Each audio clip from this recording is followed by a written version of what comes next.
दोस्तों बिजनेस शुरू करें, आत्मनिर्भर बने, लेकिन कैसे? सही जानकारी और एक सटीक नॉलेज अगर हो तभी कोई बिजनेस सक्सेसफुल हो सकता है। लेकिन आपको सही जानकारी देगा कौन? तो दोस्तों मेरे किसान भाइयों नमस्कार, मैं हूं नंदन शर्मा और आप सभी का एक बार फिर से स्वागत है बिजनेस शुरू करें के नए एपिसोड में। तो मेरे पीछे ये लाल काली पीली बकरियां देखकर आप समझ गए होंगे कि आज का बिजनेस किस चीज़ में होने वाला है। जी हाँ दोस्तों, आज मैं आपको बताने वाला हूँ कि आप गोट फार्मिंग का बिजनेस कैसे स्टार्ट कर सकते हैं। साथ ही मैं बताने वाला हूँ कि इस बिजनेस में आप सक्सेस कैसे पा सकते हैं, आपको किन बातों का ध्यान रखना जरूरी है जिससे कि आप इस बिजनेस में फेलियर की मुँह ना देखना पड़े, आप इस बिजनेस से कैसे ज़्यादा से ज़्यादा मुनाफा कमा सकें। तो दोस्तों ये सभी जानकारी आपको इस वीडियो में हम आपको देने वाले हैं। तो इसके लिए आज हम लोग पहुंच चुके हैं मिथारा एग्रो फार्मिंग में। यहाँ पर इनके ऑनर से आज हम लोग मिलने वाले हैं और सभी जानकारी पर एक एक करके बात करने वाले हैं। तो दोस्तों वीडियो को अंत तक जरूर देखिए, वीडियो में बहुत ही अच्छी जानकारी आज आपको मिलने वाला है अगर आप इस बिजनेस को स्टार्ट करने वाले हैं तो। और दोस्तों वीडियो अच्छा लगता है तो दोस्तों वीडियो को लाइक कीजिए, चैनल को सब्सक्राइब कीजिए। इस तरह के नए नए और भी बिजनेस के वीडियो मैं आप सभी लोगों के लिए समय समय पर लाता रहूँगा। तो चलिए दोस्तों,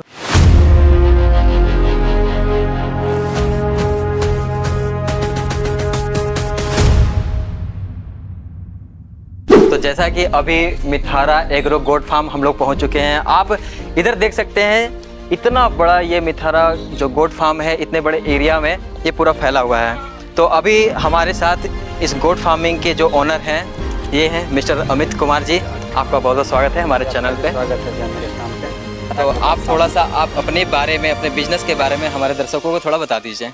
जी, हम ये काम 3 साढ़े 3 साल से बकरी पालन कर रहे हैं और इससे पहले हम बॉयलर का फार्मिंग करते थे। आप मेरा फार्म देख सक रहे होंगे। मेरा फार्म टोटल 700 बॉयलर का कैपेसिटी का मेरा फार्म है। उसमें हम अब डिवाइड कर दिए हैं, आधा उसमें बकरी करते हैं और आधा में बॉयलर का काम करते हैं। तो इनका 3 साढ़े 3 साल से इस फील्ड में एक्सपीरियंस है। तो पहले इनका अभी गोट फार्मिंग के साथ साथ बॉयलर फार्मिंग जो है वो उधर भी हो रहा। तो आज जो हम लोग सिर्फ कवर करने वाले हैं गोट फार्मिंग पे कवर करने वाले हैं। तो अमित जी मुझे ये बताइए कि आपको इस बिजनेस का आइडिया कहाँ से मिला? आप ये बिजनेस शुरू से ही करना चाहते थे या किन्हीं को देख के बाद में आपको लगा? देखिए जानवर से हमको शुरू से जानवर का शौक था। शौक में जिसको बिजनेस बना लिया है ना। जैसे 2-4 बकरी जैसे नॉर्मल भी होता है, किन्हीं का घर में देखिएगा तो 2-4 बकरी रहता ही है। तो बस 2-4 से हम धीरे धीरे अपना क्वांटिटी बढ़ाते गए और उसको इस बड़ा स्तर तक ले आए कि आज मेरे पास 100-120 बकरी बच्चे के साथ मिला के मेरे फार्म में एट टाइम अवेलेबल रहती है।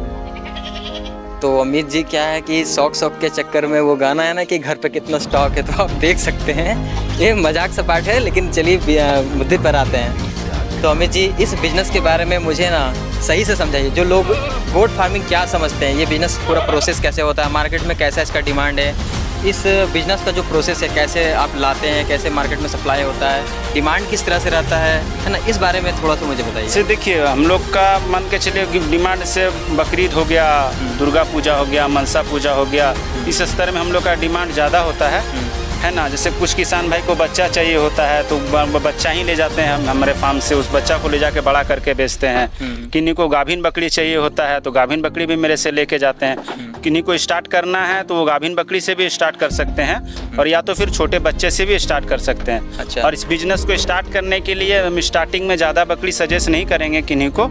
आप 8 बकरी 10 बकरी से स्टार्ट कीजिए, फिर जैसे जैसे आपको समझ आने लगे उस फिर उससे आपको धीरे धीरे क्वान्टिटी बकरी का बढ़ाइए। मतलब आप गोट फार्मिंग कर रहे हैं, इसके साथ साथ जो भी किसान भाई इस बिज़नेस को स्टार्ट करना चाहते हैं जी, तो आप इनसे बकरी लेकर आप इस बिज़नेस को स्टार्ट कर सकते हैं। शुरुआत में जैसा कि इन्होंने बोला कि 7-8 बकरी लेकर भी आप इस बिज़नेस को स्टार्ट कर सकते हैं। तो धीरे धीरे और भी बहुत सारे मुद्दों पर हम लोग बात करने वाले हैं। तो जो लोग इस बिज़नेस में नए नए उतरना चाहते हैं, आना चाहते हैं, जो भी नया स्टार्ट करना चाहते हैं वो कम बकरी से स्टार्ट करें, ठीक है। क्योंकि देखिए कम बकरी से स्टार्ट करेंगे, सटीक जानकारी लेंगे तभी आगे चल के सक्सेसफुल फार्मर बन सकते हैं। ऐसा नहीं है कि आप 50 बकरी ले आएँ और आपको जानकारी नहीं है तो उस कारण आपका काफ़ी ज़्यादा नुकसान हो सकता है। तो इसलिए धीरे धीरे स्टार्ट कीजिए, फिर धीरे धीरे अपना जैसे जैसे समझ में आते जाए उस हिसाब से क्वांटिटी अपना बढ़ाइए। तो मेरा ये क्वेश्चन है कि जो भी लोग इस बिज़नेस में स्टार्ट करना चाहते हैं जी, तो उस बिज़नेस में वो सक्सेस कैसे पा सकते हैं, कि इम्पोर्टेंट फैक्टर क्या है इस बिज़नेस में? देखिए इसमें सिंपल सा हिसाब है कि मान के चलिए बकरी को आप जितना बाहर चराई पे रख के सक्सेस पा सकते हैं। जैसे नॉर्मल हम ही को देख लीजिए, मेरी जितनी भी बकरी आप देख पा रहे हैं ये स्टॉल फीड पे कम और चराई पे ज़्यादा रहती है। अच्छा। मात्र सुबह में हम एक टाइम खाना खाने के लिए देते हैं और मेरी बकरी दिन भर चरती है और फिर रिटर्न शाम को फार्म में आके घुस जाती है। मतलब दिन का सिर्फ एक टाइम जो खाना है वो यहाँ पर फार्म पे खाती है जी, और बाकी दिन भर जो खाना है वो अपना खेत में चर के वो अपना खेत में जाकर खाती है जी। मतलब कि इसमें क्या है कि जो पोस्टिंग आपका है वो थोड़ा कम लग जाता है इसमें। जी, तो किसान फिर भाई। अच्छा मुझे ये बताइए कि जो लोग शहर में रहते हैं जी। और इस बिजनेस को करना चाहते हैं तो उनके लिए क्या जैसे सजेशन देखिए, रहेगा? जिस हिसाब से अगर शहर में रह रहे हैं तो उनके पास अगर चराई का व्यवस्था नहीं है तो आप उधर देख सकते हैं। मेरा खुद का निजी का ज़मीन में हम घास लगा के रखे हुए हैं। तो खुद का ज़मीन में घास भी लगा के रख सकते हैं और पूरा नेपियर फीड पे भी कर सकते हैं और स्टॉल फीड पे भी कर सकते हैं, है ना। तो अगर जिनके पास ज़्यादा ज़मीन नहीं है तो वो कंप्लीट फार्म पे रख के फार्म पे खिला के उस हिसाब से भी कर सकते हैं। मतलब ऐसा नहीं है कि जो गांव में रहते हैं या जो किसान भाई हैं सिर्फ वही इनको करना चाहिए जी, बिजनेस। जी, जी। जो शहर में भी रह रहे हैं अगर इस वो भी business को आराम करना से कर चाहते हैं, सकते वो भी हैं। मुनाफा जी, कमा सकते कितना हैं। हमारे जो हमसे खुद से जुड़े हुए किसान भाई हैं जो अपने छत पे रख के बकरी पालन कर रहे हैं, अच्छा है ना। छत पे रख के अच्छा से सक्सेसफुल फार्म है और उनका जो भी है वो कर रहे हैं छत से ही। तो ऐसा नहीं है कि अगर बड़ा ज़मीन हो तभी किया जा सकता है, आप छत पे भी रख के काम कर सकते हैं। तो भाई ऐसा मत सोचना कि अगर आप सिर्फ गांव से बिलोंग करते हैं या आप एक सिर्फ किसान है, किसानी करते हैं तो चलो भाई बकरी फार्म ओपन कर लेते हैं, कुछ बकरियाँ लेकर स्टार्ट कर लेते हैं इस बिज़नेस को। अगर आप शहर में भी रहते हैं ना, आप इस बिज़नेस में अच्छा पैसा कमा सकते हैं। सिर्फ आपको एक सटीक जानकारी की ज़रूरत होनी चाहिए। आप जैसे कि अभी ये देखो यहाँ पर फार्म पे है ना, स्टॉल फीड पे ये लोग खा रहे हैं, तो ये गांव वाला एरिया है जहाँ पर हम लोग इस बिज़नेस को शूट कर रहे हैं। लेकिन अगर आप शहर में रह रहे हैं तो इस तरह का खेत आपको दिखने वाला नहीं है, तो वहाँ पर बकरी तो चरने जाएगी नहीं। तो जैसा कि आप ये देख रहे हैं ना, इन्हें नेपियर घास बोला जाता है। इन्हें एक बार लगा देने के बाद ये 2-3 साल तक उगते ही रहता है। तो अगर आप शहर में भी रहते हैं ना, तो आप इन्हें उगाकर इन्हें बकरियों को खिला सकते हैं। इससे इनका हेल्थ भी अच्छा रहता है। उसके साथ साथ आप स्टॉल फीड भी इन्हें रख सकते हैं, पाल सकते हैं और अच्छा पैसा कमा सकते हैं। चलिए वीडियो में आगे बढ़ते हैं। अच्छा अमित जी, शुरुआती तौर में जो इस बिज़नेस को स्टार्ट करना चाहता है तो उन्हें किन किन चीज़ों की ज़रूरत पड़ने वाली है वो बताइए। देखिए, शुरुआती तौर में मान के चलिए अगर बड़ा स्पेस है तो बहुत काफ़ी अच्छा स्तर से हो सकता है ना। अगर मान के चलिए किन्हीं के पास बड़ा स्पेस नहीं है तो वो छोटा स्पेस में भी काम कर सकते हैं या तो अपने छत पे भी स्टार्ट कर सकते हैं, है ना। तो उस हिसाब से आप कर सकते हैं इस बिज़नेस को। तो जैसे कि आपका तो ये अच्छा खासा बड़ा फार्म मुझे दिख रहा है, क्योंकि जी। यहाँ पे बकरियों की क्वांटिटी भी ज़्यादा है। जी, जी। तो स्टार्टिंग में कितने बकरियों को लेकर स्टार्ट करना देखिए, नॉर्मल जो भी किसान भाई है स्टार्टिंग में 8 बकरी 10 बकरी से स्टार्ट कीजिए, है ना।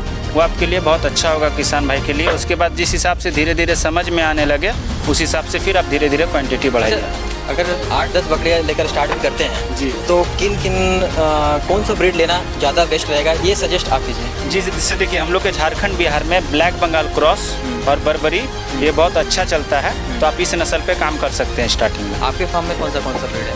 मेरे फार्म में ऑलमोस्ट सब ब्रीड है, पर ब्लैक बंगाल क्रॉस और बर्बरी आपको ज़्यादा देखने के लिए मिलेगा। क्योंकि हमारे तरफ यही सबसे ज़्यादा सक्सेस और मार्केट में डिमांड इसी का ज़्यादा है। अच्छा जी।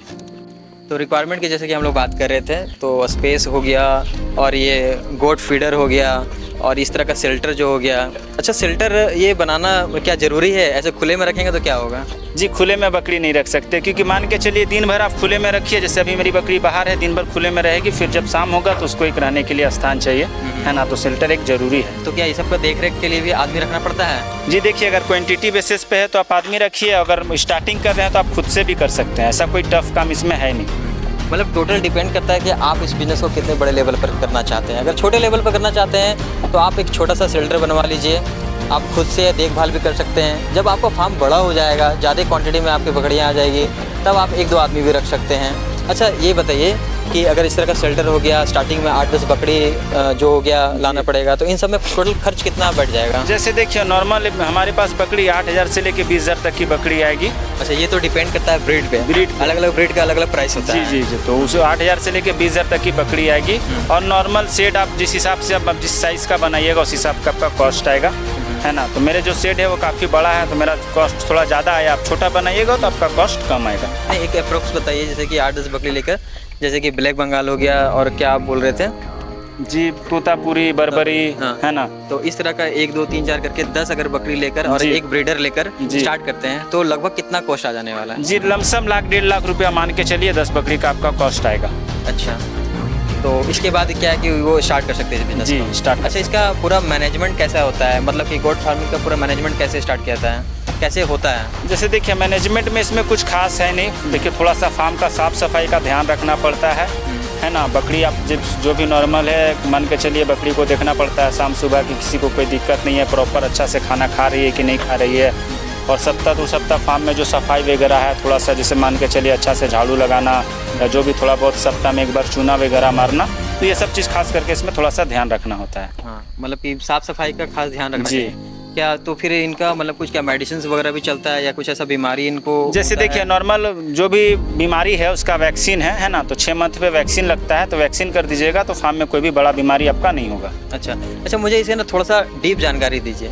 जी। जैसे कि बकरी आ गया 10, जी। एक ब्रीडर आ गया जी। उसके बाद का प्रोसेस कैसे होता है, मतलब कि कितने दिन के बाद मार्केट में जाने के लिए रेडी हो जाता है? जैसे देखिए बकरी में क्या होता है ना कि बकरी एक ऐसा है कि आपको साल 1.5 साल के बाद बकरी मुनाफा देगी। ऐसा नहीं है कि इंस्टेंट आप बकरी लिए बच्चा बेच दिए मुनाफा कमा लिए। हाँ। तो इस स्तर से इसमें नहीं होता है। आप बकरी मेरे पास से लेके गए, बकरी बच्चा देगी, बच्चा तैयार होगा, उसको बेचिएगा, तब आपका जाके मुनाफा चालू होगा। पर ये चीज़ इसमें होता है कि आप मान के चलिए अगर कुछ भी लगाए हैं, अगर जो 1 लाख लगाए हैं तो आपका साल भर में रिटर्न हो जाएगा लाख रुपए। उसके बाद फिर जो आपका जाएगा वो आपका फिर आप धीरे धीरे मुनाफा पे चलते जाइएगा। अच्छा, ये साल भर में कितने बार बच्चे देती है? साल भर में 2 बार बच्चा देती है। 2 बार बच्चे में 6 महीना में 1 बार बच्चा महीना, देती है। तो वो बच्चा लगभग कितने दिन में बड़ा हो जाता है, उसके बाद फिर वो मार्केट में बेच? जैसे देखिए नॉर्मल एमुमम अगर अच्छा डाइट रखते हैं तो इसका बच्चा आपको साल भर में मान के चलिए तो 40 से 45 kg का बच्चा आराम से होगा। अच्छा जी, मतलब साल भर में वो मार्केट में जाने के लिए रेडी हो जाता है। जी, अच्छा, मार्केट डाइट में- की बात की है आप, तो डाइट में इन्हें मतलब क्या क्या देना पड़ता है? ऐसे देखिए नॉर्मल जैसे सूखा चारा में आप चना छिलका, चोकर, कुट्टी और वो हम लोग के तरफ धान का पुआल का जो होता है वो आप दे दीजिए। 4 चीज़ मिला के सुबह मात्र एक टाइम दीजिए, बाकी फिर दिन भर आपका चराई पे। इसके साथ साथ कुछ विटामिन या मिनरल्स या ऐसा कोई दवाई देना पड़ता है ना, टॉनिक वगैरह? इससे देखिए अमूमन थोड़ा सा बच्चा वगैरह जब देती है तो उस टाइम थोड़ा यूज़ करना पड़ता है। तो वो जो भी किसान भाई हमसे कांटेक्ट करेंगे तो दवाई का प्रॉपर जानकारी उनको हम दे देंगे। अच्छा अमित जी, ये तो हो गया इनका डाइट के बारे में। जी, जी। अच्छा, इस बिजनेस में जो मेन चैलेंजेस हैं उसके बारे में बताइए कि देखिए मेन चैलेंजेस इसमें क्या होता है ना कि जैसे देखिए नॉर्मल किसान भाई लोग कहाँ टूटते हैं, क्योंकि अगर प्रॉपर टाइम टू टाइम अगर वैक्सीन नहीं दिए या वैक्सीन का अगर मान के चलिए डिले किए तो अगर फार्म में किसी तरह का अगर बड़ा बीमारी आता है तो वही आपका सबसे बड़ा मेन चैलेंजेस इसमें हो जाता है। तो वो किसान भाई को एक बहुत ध्यान रखना है प्रॉपर कि अपनी बकरी का जो भी टाइम टू टाइम वैक्सीन करना, ये सब चीज़ करना वो बहुत ज़रूरी और बहुत अहम हिस्सा है बकरी पालन का। तो उस चीज़ पे किसान भाई अगर ध्यान रखेंगे तो उनको किसी तरह का बड़ा चैलेंज का फेस नहीं करना पड़ेगा। अच्छा, इस बिजनेस में गवर्नमेंट किसी तरह का सपोर्ट करती है या सब्सिडी प्रोवाइड करती है? जी, हम लोग के यहाँ तो सब्सिडी है ना, 50% तक का सब्सिडी है। अच्छा, उस हिसाब से आप कर सकते खैर हैं। इस बारे में एक सेपरेट वीडियो हम आप सभी लोगों के लिए लेकर आने वाले हैं। ठीक है, वो पार्ट 2 में हम लोग बताएंगे कि गवर्नमेंट किस तरह से सपोर्ट करती है, क्या सब्सिडी प्रोवाइड करती है। ठीक है, तो वीडियो में आगे बढ़ते हैं। अच्छा, जैसे कि अभी आपने बताया कि 1 साल के बाद जो है ये बच्चा बेचने के लिए रेडी हो जाता है, तो मार्केट में प्राइस कैसा रहता है और इसमें मतलब फ़ायदा कितना हो जाता है? देखिए नॉर्मल एमुमम मार्केट किस स्तर से बेच रहे हैं और कहाँ मार्केटिंग कर रहे हैं उस पर डिपेंड करता है। अगर मान के चलिए हमसे आप खरीद रहे हैं और अगर मार्केटिंग में भी दिक्कत आ रहा है, मार्केटिंग में भी आपका पूरा मदद करेंगे।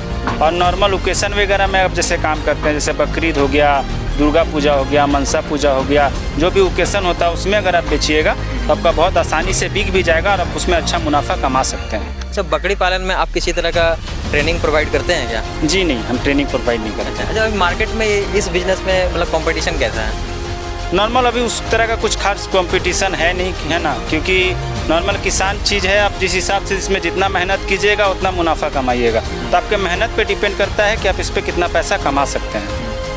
अच्छा, कोई भी अगर स्टार्ट करता है जी, तो वो अपना मार्केटिंग कैसे कर सकता है? आपने कैसे किया मार्केटिंग अपना? से नॉर्मल एमुमम मार्केटिंग देखिए बकरी में बहुत तरह से मार्केटिंग होता है। बकरी का दूध बेच के मुनाफा कमा सकते हैं, बकरी का मान के चलिए बच्चा बेच के मुनाफा कमा सकते हैं, बकरी को तैयार करके बड़ा करके बेच के मुनाफा कमा सकते हैं। तो मुनाफा का इसमें काफ़ी जरिया है। नहीं, लेकिन लोगों तक पहुँचे कैसे?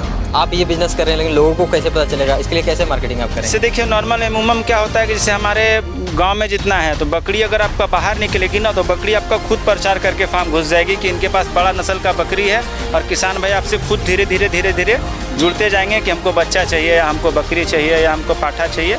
तो नॉर्मल मार्केटिंग बकरी खुद कर लेती है अपना, है ना। तो कुछ खास मार्केटिंग के लिए आपको अलग से कुछ जाने का या करने का ज़रूरत नहीं पड़ेगा। तो अमित जी ने यहाँ पर बहुत ही अच्छी जानकारी दी आप सभी लोगों के लिए। तो अमित जी, एक फाइनल क्वेश्चन आपसे पूछना चाहते हैं। बोलिए। आपके नज़र में ये बिजनेस कैसा बिजनेस है? जी, हम देखिए 3 साढ़े 3 साल से कर रहे हैं और हमारे नज़र में बहुत अच्छा बिजनेस है और आप भी इसको कर सकते हैं, है ना। तो जो भी युवा इस वीडियो को देख रहे हैं या आज जो भी युवा आज घर पे बैठे हुए हैं, किसी भी तरह का कोई काम नहीं कर रहे हैं या किसी नौकरी के तलाश में सिर्फ इधर उधर हो रहे हैं, उनके लिए आपकी तरफ से क्या मैसेज रहेगा? देखिए सिंपल सा बात है भैया कि हम मान के चलिए हम शुरू से इसी लाइन पे हैं और शुरू से फार्मिंग ही कर रहे हैं और फार्मिंग में हम अच्छा मुनाफा कमा रहे हैं, तो हम नौकरी के पीछे क्यों भागेंगे, है ना, अमूमन में एक नौकरी का पैसा हम फार्म से आराम से निकाल ले रहे हैं, और जहाँ तक कि नौकरी से ज़्यादा ही कम नहीं, है ना। तो कोई भी अगर है लड़का या युवा जो भी किसान भाई है वो आराम से इस बिज़नेस को कर सकते हैं और साल में अच्छा मुनाफा ले सकते हैं। तो भाई इस तरह से घर पे बैठने से कोई काम नहीं चलने वाला है। आपको जीवन में आगे बढ़ना है तो घर से निकलना होगा, बिजनेस शुरू कीजिए, आत्मनिर्भर बनिए दोस्तों। आत्मनिर्भर बनने के बड़ा कोई बात नहीं होता है दुनिया में। तो आज के लिए इतना ही रखते हैं हम लोग, इसके बाद और भी बहुत सारे मुद्दों पर बात करेंगे हम लोग। इसका जस्ट ही पार्ट 2 हम लोग लाने वाले हैं गोट फार्मिंग बिजनेस के बारे में। तो अमित जी यहाँ पर आपका बहुत बहुत शुक्रिया, आपने अपना टाइम दिया, कीमती टाइम देकर हमारे लोगों को एक अच्छा इन्फॉर्मेशन दिया। और हाँ दोस्तों, अगर आप इस बिज़नेस को स्टार्ट करना चाहते हैं ना, तो आप अमित जी से कॉन्टैक्ट कर सकते हैं। उनका कॉन्टैक्ट नंबर यहाँ पर मैं स्क्रीन पर दे दिया हूँ। आप कॉन्टैक्ट करके इनसे बल्क में चाहे हो या स्टार्टिंग में आप 7-8 बकरी से इस बिज़नेस को अगर स्टार्ट करना चाहते हैं तो इनसे बकरी लेने के लिए आप कॉन्टैक्ट कर सकते हैं। तो दोस्तों, अगर आपके मन में कोई भी सवाल है इस बिज़नेस को लेकर, आप हमें कमेंट में बता सकते हैं। उस कमेंट का रिप्लाई हम लोग ज़रूर देने वाले हैं, क्योंकि एक ही वीडियो में सारा क्वेश्चन कवर नहीं किया जा सकता है, क्योंकि सभी के दिमाग में अलग अलग तरह के क्वेश्चन होता है कि ये वाला चीज़ मुझे नहीं पता चल पाया, ये मुझे नहीं पता चला। आप आराम से कमेंट में मुझे पूछ सकते हैं, मैं उनका रिप्लाई ज़रूर देने वाला हूँ। और दोस्तों, वीडियो अच्छा लगा तो वीडियो को लाइक कीजिए, चैनल को सब्सक्राइब कीजिए नए नए बिज़नेस के बारे में जानने के लिए। तब तक के लिए दोस्तों धन्यवाद, जय हिंद।